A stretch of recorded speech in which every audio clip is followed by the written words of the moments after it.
अस्सलाम वालेकुम नाज़रीन, कल्याण न्यूज़ सां गॾु मां आहियां सारंग लतीफ़ सोलंकी। सभ खां पहिरीं नज़र विझंदासीं अॼु जी अहम ख़बरूं ते।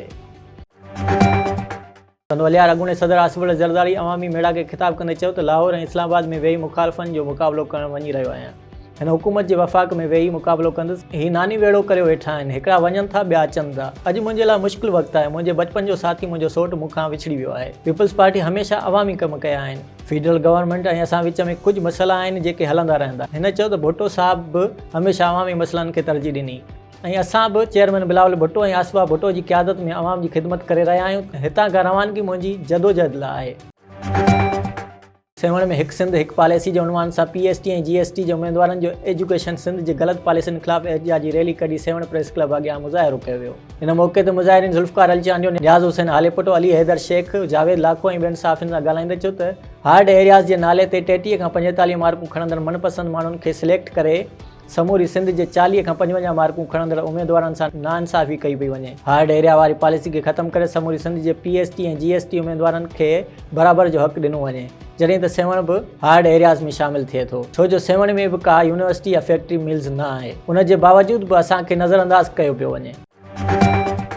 नवाब शाह कमिश्नर शहीद बेनज़ीराबाद डिवीज़न सैयद मोहम्मद अली शाह जी सदारत हेठि डिवीज़नल स्पोर्ट्स कोऑर्डिनेशन कमेटी जो हिकु इजलास कमिश्नर ऑफिस में थी गुज़रियो, जंहिंमें फ़ैसिलो कयो वियो त स्कूल ऐं कॉलेज जे शागिर्दनि ऐं शागिर्दनि जो टियों शहीद बेनज़ीराबाद डिवीज़न स्पोर्ट्स फेस्टिवल 25 खां 27 जनवरी ताईं शहीद बेनज़ीराबाद ज़िले जी मेज़बानी हेठि नवाब शाह में मुनक़िद कयो वेंदो, जॾहिं त डिवीज़न जे टिनी ज़िलनि में स्कूल ऐं तालके सतह ते रांदियुनि जा मुक़ाबिला 10 खां 16 जनवरी ताईं ऐं ज़िले सतह ते रांदियुनि जा मुक़ाबिला 17 खां 23 जनवरी ताईं मुनक़िद थींदा। इन्हनि मुक़ाबलनि में कामयाबु थींदड़ टीमूं पंहिंजे ज़िलनि पारां नुमाइंदगी कंदे डिवीज़नल स्पोर्ट्स फेस्टिवल में शिरकत कंदियूं। इन ई मौक़े ते इजलास खे ख़िताब कंदे commissioner divisional sports coordination committee जे चेयरमैन सैयद मोहसिन अली शाह चयो त सिंध हुकूमत पारां रांदियुनि खे हथी वठण ऐं नौजवाननि खे सेहतमंद सरगर्मियूं फ़राहम करण लाइ डिवीज़न ऐं ज़िले सतह ते स्पोर्ट्स कमेटियूं क़ाइमु कयूं वियूं आहिनि।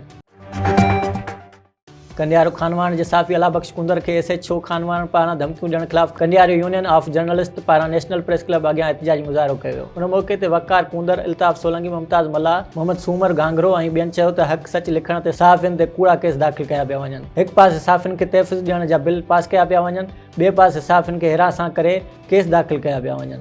गुज़िरियल 3 ॾींहंनि खां सहाफ़ी एहतिजाज करे रहिया आहिनि, पर संदन एहतिजाज कंहिंखे बि नज़र नथो अचे। हिननि IG सिंध, DIG शहीद बेनज़ीराबाद SSP नौशरो फ़िरोज़ खां मुतालबो कयो त नोटिस वठी खानवान जे सहाफ़ियुनि खे धमकियूं ॾींदड़ SHO खानवान खे हटायो वञे। मातली सिंध तरक़ पसंद पार्टी तालके मातली जो इजलास थी गुज़रियो, जंहिंमें तालके मातली जे सालियानी बाडी जो चूंड मरकज़ी अॻवान शाहनवाज़ सियाल जी सरबराही में थी गुज़री, जंहिंमें तालके मातली जी बाडी जी चूंड कई वई, जंहिंमें सदर सैयद गुल मोहम्मद शाह, नायब सदर गुलबार सोलंकी, जनरल सेक्रेटरी हकीम गुलाम मुस्तफ़ा मंगरियो, जॉइंट सेक्रेटरी मुमताज़ शेख खज़ानची, हाकिम लाशारी, प्रेस सेक्रेटरी भूरो सिंधी चूंडिया विया ऐं मातली सिटी जी बाडी पिणु जोड़ी वई, जंहिंमें सदर ख़ालिद मक्सी, असलम दरस, ज़ुल्फ़कार शाह ऐं ॿिया चूंडिया विया। उन मौक़े ते तालके ऐं सिटी जे चूंडियल उहिदेदारनि अहद कंदे चयो त असां पंहिंजी पार्टी जे आइन ऐं मंशूर जा पाबंद रहंदे पंहिंजी पार्टी चेयरमैन जे हर सॾ खे लबे कंदासीं ऐं सिंध जे आजपे ख़ुशहाली लाइ जदोजहद जारी रखंदासीं।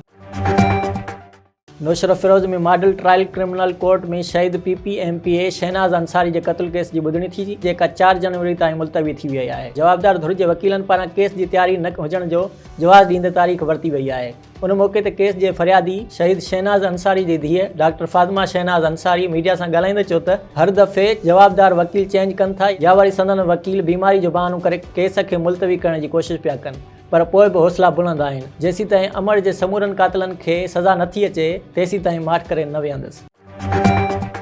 लाड़काणो शहर जे वली थाणे जे SHO एहसान बुलैदी थाणे ते प्रेस कॉन्फ्रेंस कंदे चयो आहे त लाड़काणे शहर अंदरि मंशात सप्लाई करण वारे मनसूबे खे नाकाम बणाईंदे हद जे मीरो खान रोड वटि चेकिंग दौरान कामयाब कार्रवाई कंदे मंशात सप्लाई कंदड़ जेकबाबाद वासी जवाबदार आबिद अली रिंद खे 2.5 मण चर्स ऐं अल्टो कार समेत गिरफ़्तार करे वरितो आहे, जेको इहा मंशात लाड़काणे में विकिरो करण लाइ खणी अची रहियो हो। हिन चयो त गिरफ़्तार जवाबदार आबिद अली रिंद खे संदसि साथियुनि बाबति वधीक जांच करे रहिया आहियूं, जॾहिं त गिरफ़्तार जवाबदार मथां वली थाणे ते अहिड़ो केस पिणु दाख़िल कयो वियो आहे।